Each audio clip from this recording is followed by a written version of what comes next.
The Executive Board. KBC English Service. The Executive Board. Economic analysis, perspectives and debates on KBC English Service. KBC Nairobi. Wamoi Masila sits in the executive room with experts and decision makers as they share their perspectives on the economy. In the rapidly changing media landscape, women in leadership roles continue to demonstrate their ability to navigate complex industry environment, shattering glass ceilings and shaping new paradigms. Kenya Broadcasting Corporation has for the first time a female managing director, Ms. Agnes Kalekye. Ms. Agnes Kalekye is a seasoned media manager whose exemplary leadership and transformative vision has positioned her as a leading light among her peers in the corporate world. She speaks in this exclusive interview about her vision for the national broadcaster. My name is Hainga Okwemba. This is the Executive Board. Economic analysis, perspectives and debates on KBC English Service. Madam MD, welcome onto this special interview. Thank you very much, Kainga. You are the first female managing director. You are making history, actually. And this coming just a few years before KBC marks 100 years of its existence, having been born in 1927. What does this milestone mean to you personally, and how do you hope to inspire other women in leadership? Thank you for that question, Kainga. Now, this role is deeply personal to me. Growing up, I rarely saw women leading national institutions. To be here is a testament to the silent battles fought by many women before me. Professionally, it is a call to reimagine leadership, not as a title, but as a responsibility to pave pathways for others. I want young girls to see KBC and think, if she can, I will. Achieving this position is not just a personal victory. It symbolizes hope and possibility for countless women who aspire to break barriers. I hope to inspire them to pursue their dreams with tenacity, showing that leadership is not bound by gender, but defined by passion and commitment. You know, you are very passionate about women. That does not mean that you are going to leave behind the boy child. Of course, but also I think I have a stronger bias towards women. Why? Because women have been left. When you look at media industry right now, look at the data, 67% of the journalists are women, but look at the number of top leadership. It's basically taken up by men. So that's why I want to inspire women. Like I said, I want them to look at KBC and say, if she can, then I will. What inspired you to take up the role of managing director at Kenya Broadcasting Corporation? Kainga, I left a rewarding position in commercial media. For me, success is not measured in paycheck, but in impact. I had reached a point in my life where I realized fulfillment lies in serving Kenyans. Think of it this way. You remember there's a gentleman called Tim Berners-Lee who gifted the world with WWW, Wide World Web. Mm-hmm. It was a gift to humanity. If I can transform KBC into a beacon of credible public service broadcaster, where every Kenyan sees themselves reflected in our stories, in our reporting, I also want to be remembered for nurturing talent and creating platforms that elevate voices from all walks of life, presenting the rich tapestry of Kenyans. I'd reached a point in my career where I felt, after commercial media, what next? And of course, just to underscore that before Madam Agnes Kalekye came to the national broadcaster, she had actually served in those high positions, decision-making positions in Kenya, Tanzania, and Uganda.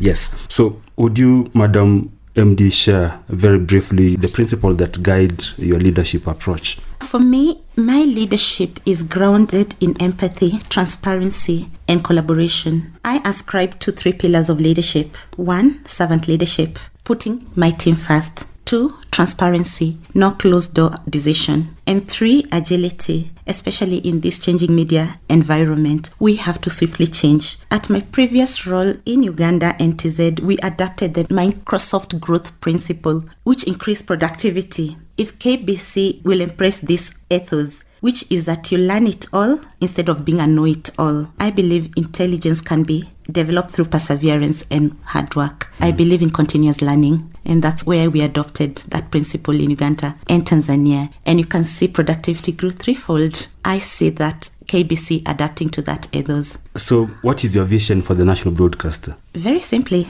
a world-class digital-first broadcaster. Imagine KBC content rivaling BBC global reach with some AI-driven Swahili bulletins for East Africa and 4K broadcasts of Kenya drama on streaming platform. We will be the continent storytelling hub. This is the Executive Board. Economic analysis, perspectives, and debates on KBC English Service. Kenya Broadcasting Corporation has for the first time a female managing director, Ms. Agnes Kalekye. Ms. Agnes Kalekye is a seasoned media manager whose exemplary leadership and transformative vision has positioned her as a leading light among her peers in the corporate world. She speaks in this exclusive interview about her vision for the national broadcaster. My name is Hainga Okwemba. Now, you have a mantra that actually defines your leadership. You say, inform, engage, and inspire every viewer, reader, listener every time. Is this the message that you want to pass to the KBC fraternity? This is a personal mantra, Kainga, and to expand it further will be to inform with integrity, but that we should uphold the truth and accountability as non-negotiable values in the area of misinformation. We should engage with purpose, create content that transcends entertainment and driving civic dialogue, especially right now in Kenya, and cultural enrichment and inspire without borders. We need to leverage storytelling to unite diverse audience and ignite curiosity. Imagine that etched on every KBC badge. It's a call to lead with moral clarity for me and bold imagination that should transform KBC into a beacon of truth, unity, and purpose, proving that media, when wielded with purpose, can indeed transcend borders. And that ties into the vision I foresee for KBC. Madam MD, this is our main recording studio, radio recording studio. And with the rapidly changing media landscape, what plans do you have to upgrade KBC's broadcasting infrastructure? The equipment, the studios, the cameras, the recorders that we go out with in the field, or even our transmission masts out there? Thank you, Kainga. On digital transformation plans to ensure KBC is cutting edge, we are currently actively seeking funding to invest in the state-of-art technology and training for our teams accordingly. I see this becoming a reality very soon in the next few months. I am looking at migrating to cloud-based production like Sky News or BBC use of technology. I see us investing in 4K UHD studios. The goal is to transform KBC into a world-class broadcaster, ensuring that our content is not only accessible but also engaging and informative. We will explore partnerships with tech companies and innovators to keep us ahead in this fast-changing media environment. So we have those plans in place. With the rapid rise of digital platforms, how will KBC adopt to stay competitive in this era? We must learn from the industry leaders, a focus on interactive content that engages audiences on all our platforms. We must harness data analytics to better understand our viewers and listeners' preferences and tailor our programming strategy accordingly. Think of Norway's NRK, a state-run government-influenced radio and TV broadcasting company which dominates TikTok and podcast. We have a team of in-house developers right now, and hopefully the numbers of this team will be grown over time to spearhead developing some of the apps, like I'm looking at something called KBC Go, an app that can offer live news, archives, and interactive polls. And so the vision is very clear. We have to go mobile first strategy. So how do you integrate AI in all this? Yes, the team will be undergoing training very soon, especially the news and the content team. I'm looking at automated transcription like what APs does, the wordsmith. AI-driven content recommendations like Netflix, and some chat boxes for audience queries. AI will not replace journalists, I have that to be very clear, but we'll use it ethically as a tool to amplify our reach and impact. And what is your message to many of us? Because much as we know that AI has its advantages, we also know that it comes with a lot of challenges. There was a time I had gone to the newsroom having a conversation with my colleagues there, those ones who write for the KBC in-house magazine, The Mast. And one of the editors, news editors there, was actually telling me that, Hainga, that even as editors, it's becoming very challenging because all these things, AI-generated stuff keeps popping up, that somebody can actually, who has been listening to Hainga on Saturday in the morning, can actually work out my voice and with the facial expressions and everything and put it out there. And if you're not very careful, you actually think that that is Khainga. And so for the journalists and the editors, how do they navigate that difficult space that something can come out, they think that it is real news that they need to process, and yet it's AI. It could be even something you say that even is the British Prime Minister, and yet it is not. Actually, Mr. Kainga, AI is one of the biggest problems facing media in current landscape. Misinformation and disinformation, that has eroded trust, and media houses are trying to gain credibility. Well, we'll follow what other media houses are doing in the first world. We are looking for partnerships with organizations like Africa Check, and also deploy blockchain to trace sources as Reuters is doing. But at the end of the day, the human editors remain the final check. So we shouldn't be scared. You should not be scared. Yeah, KBC. I think AI, yes, it will replace some tasks, but then we're looking at AI replacing the repetitive tasks so that journalists and editors can focus on more important stuff like analytics, giving stories behind the stories. That's what you're looking at. But like I said, yes, AI is here. We have to use it as a tool to make our work easier. But then human editors remain the final gatekeepers. They'll still be there. They'll still be there. This is the Executive Board. Economic analysis, perspectives, and debates on KBC English Service.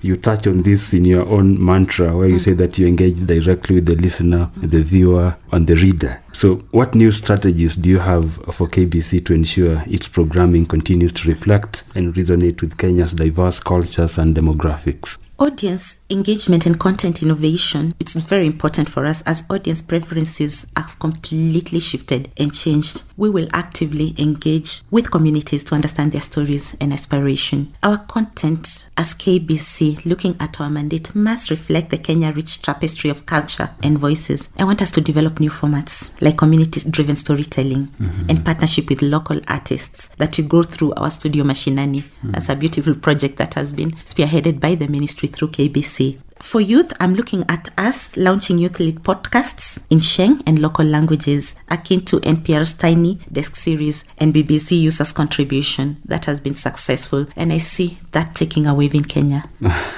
So we want to engage audience directly and make them part of the story. I mean, think of an app which is crowdsourced from audiences directly from their source. That's the direction I want us to go. And when you talk of Sheng, would you go the BBC way that you actually have a service that actually just broadcasts in Sheng? Of course, that's where the audiences are. That's basically what our youth are talking. That's the language they understand. Yeah, because there was a time actually I hosted on the Books Cafe a professor of Pidgin. You know, there you go. Nigerian. There you go, Kainga. Yeah, and I think, he came here. I was shocked to actually learn that there's a professor, he's a professor of literature, and then he actually came to the realization that there's no way we are going to ignore Pidgin, especially in West Africa. And he went ahead to actually just become a professor of Pidgin. And of course, we know that BBC had Pidgin service, isn't it? Yes. Yeah. So that is the direction if you want to tap on these youngsters. That's the direction. We have to deeply understand our audience and give them content, how they like it and where they are at. And you mentioned some of the formats. Are you also thinking of bringing formats like town hall engagements? Let's say, for example, we are celebrating Cancer Month and you put together a team of oncologists. So they are there on the panel, and then we have the audience also just coming to engage with them, asking them and getting the answers from the experts. Those town hall sort of format of engagement. Of course, that's in the pipeline because one of the things we are also looking at, such as national days and, coming up with events that center around that area. I look forward for hosting a cancer week with oncologists all over East Africa to come and talk to Kenyans, spearheaded by KBC. Because you look at the collaboration, media has a role of bringing communities together, bringing people together. Town hall is one of the ways that you will engage with your audiences directly. This is the Executive Board. Economic analysis, perspectives, and debates on KBC English Service. today we have a very, very special program with our managing director here at Kenya Broadcasting Corporation, Miss Agnes Kalekye, who is actually giving us an exclusive interview to state her vision for the national broadcaster. Now, one of the challenges that KBC has always faced is actually financial challenges. And it is said that part of the reason is because KBC is half commercial, but it's also supposed to be just a public service broadcaster. So how do you intend to tackle this challenge? First thing we are doing currently, we are reviewing the act. The process has started, but also away from that, we have to start leveraging our unique assets to generate revenue away from traditional advertisers. We have land assets, content library, which again, you can't even quantify the amount of value it brings to Kenya. That's our rich historical content. I'm thinking, like you talked about events that align with our mandate. Can you even imagine a VR tour of our historical events from our archives? Just imagine that. Sponsoring of gaming, or, creating a KBC, Creators Fund to crowdsource content. We must strategically use our assets, monetize content in our archives. We have to create innovative revenue streams like podcasts, VR contents. There is so much what other media houses are doing, and I see a lot of opportunities for KBC in this area. Those would be some of the new revenue streams, because KBC, with its rich history, I believe there are people, especially those ones, either there could be scholars in media who would want to do documentaries on even the history of broadcasting, and some of the oldest material that they can actually get is here at KBC. So for them coming and KBC getting value from some of those who would actually want to do documentaries, that would be one of the revenue streams. And they don't even have to come Kainga. We can create virtual reality tours for them. We can license that content to people like Netflix, to educational institutions. We can do it ourselves? Yes, that's a clear revenue stream, which is quite low hanging. Yeah, wow. I'm looking at gaming. I mean, there's a lot of money in gaming, but we've not been able to tap into that. I'm looking at getting into podcasts, great podcasts that will be able to tap into these young audiences. So the opportunities are there away from traditional revenue making for, media houses, but also not veering away from our original mandate, which is to inform the public, educate, and entertain. Now, let's talk about human resource. How do you plan to ensure inclusivity and gender equality within KBC's workforce? I knew that was coming. This is actually at the heart of KBC mission. We are in the initial stages of implementing mentorship programs and training initiatives aimed at empowering women and the underrepresented groups within our workforce. I believe that everyone deserves a seat at the table, and I'm committed to make it a reality. Long term, we have to come up with a blind recruitment for senior roles and mandatory gender balance shortlist. I love what Google is doing in the Women Tech Makers, whereby they're doing a mentorship cycle that molds and prepares young women for leadership roles. So we have to nurture that. And when you look at also the young talent, I want to strategically start partnering with universities and technical institutions like KIMC, the Kenya Institute of Mass Communication, to even think of coming with a KBC Media Academy, offering certified courses. I want to expand our internship to include AI and data journalism. So there are plans so that we can prepare them for the future. And these are the people who will be absorbed into our workspaces. Again, that one goes back to your passion, because I remember about you being very passionate that KBC is also a training ground for the next generation of broadcasters and leaders. And actually we should be. I ascribe to the notion that when you are the best in the industry, allow people to come and train. But more importantly, like I said, I'm looking for a KBC Media Academy, which will work very closely with training institutions to grow the next cohort of journalism, focusing on AI, focusing on data, focusing on virtual reality, the future. Our programming will focus on shared narratives and positive dialogues, promoting understanding and collaboration among diverse communities. We can use our platforms to empower Kenyan, fostering a sense of national pride. We will be signing partnerships with National Integration Commission. I think we did that yesterday, to host town hall across the country, to have dialogue on issues like tribalism. Long term, I see a replica of Switzerland's SRG model for neutral election coverage. I'm looking at us having programs and talk shows on national issues, which are currently going on. We have to empower through local language programs, empower community, and especially through our radio stations. We're looking at citizen journalism initiatives. I'm also looking at creating a citizen journalism app to crowdsource rural stories, especially in places where we are not available. We have, again, through that, we have to train local communities to report things that are basically around their areas. And when we get that, KBC will have fulfilled its mission. So challenges and opportunities, what do you consider are the biggest obstacle KBC faces today, and how do you intend to overcome it? You've touched on this, but you can expound even further. Okay. Yeah.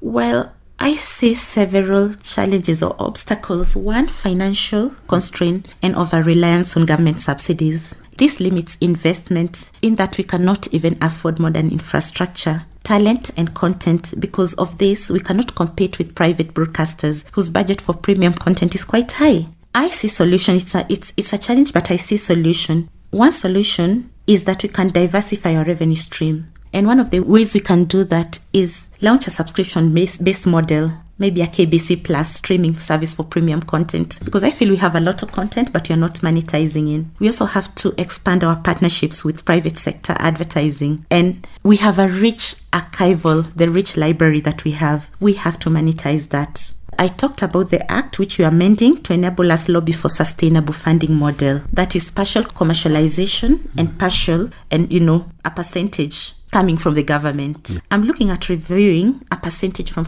telecom levies, which it's a dream, but it's a way we may have to look at it as, part of structural reform. And lastly, lobbying. Secondly, technological obsolescence. Our technology is quite old. We have outdated broadcast equipment and limited digital infrastructure, which hinders quality content and distribution, coupled with our slowness in adoption of streaming mobile apps and social media, and that alienates younger generation. We have to look at partnership. The solution is to basically accelerate digital transformation. And also, I'm looking at partnership with companies like Safaricom to optimize our content fast delivery. We have to have multi-platform presence to reach our youth. 3, there's political perception, where we are perceived as government mouthpiece. That undermines our credibility among audience. The solution here is very simple. Publish our editorial guidelines so that people understand. Have accountability reports. And we must rebrand for neutrality. Lastly, we have to train our journalists in conflict-sensitive reporting and fact-checking methodologies. Lastly, there's a lot of competition from the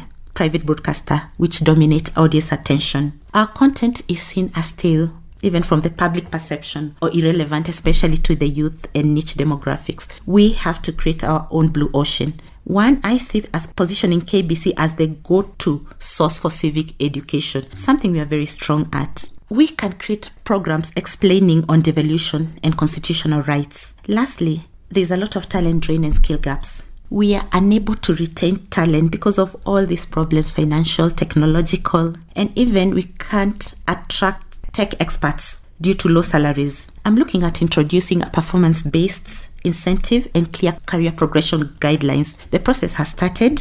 Yes, there are challenges, but also they present opportunities for us to innovate and redefine our role as a public broadcaster. And lastly on that, what plans do you have, for example, to expand KBC's regional and international reach? Of course, you've touched on this previously, but what other deliberate plans do you have to expand its influence regionally and internationally? Kainga, I see opportunities in regional content syndication to TZ in Uganda, Rwanda and Burundi via an East Africa Media Alliance among public broadcasters. I see streaming opportunities through partnership with our partners like Showmax through, MultiChoice. Can you imagine a syndication from KBC to UBC to TBC to Rwanda Broadcasting Corporation coming from KBC on Swahili bulletins? That is where I want us to go. Last but not least, Madam MD, you are an avid reader. I love books. I love books. You are an avid reader. Currently, I'm rereading 2 books. One is Long Walk, Mandela Long Walk to Freedom, yes. for resilience. And secondly is Yuval Noah for futurism. Wow. That's what I'm currently reading. It's a brilliant book on futurism, looking at the future. Wow. Yeah, because I've read Nelson Mandela's Long Walk to Freedom. I mean, the resilience. I do that for resilience. So what other hobbies apart from reading books? I enjoy outdoor activities like hiking and nature walk. It gives me a refreshing break from this fast-paced media environment. I think that's crucial for maintaining a balance in my life. As we wrap up, you are described as an empathetic leader. So very briefly, what does that mean? And why are you so passionate about being an empathetic leader, especially when you are leading an organization? I know managers and leaders are supposed to be tough, but I always put myself in other people's shoes. I believe, like I said, I feel that everyone deserves a seat at the table.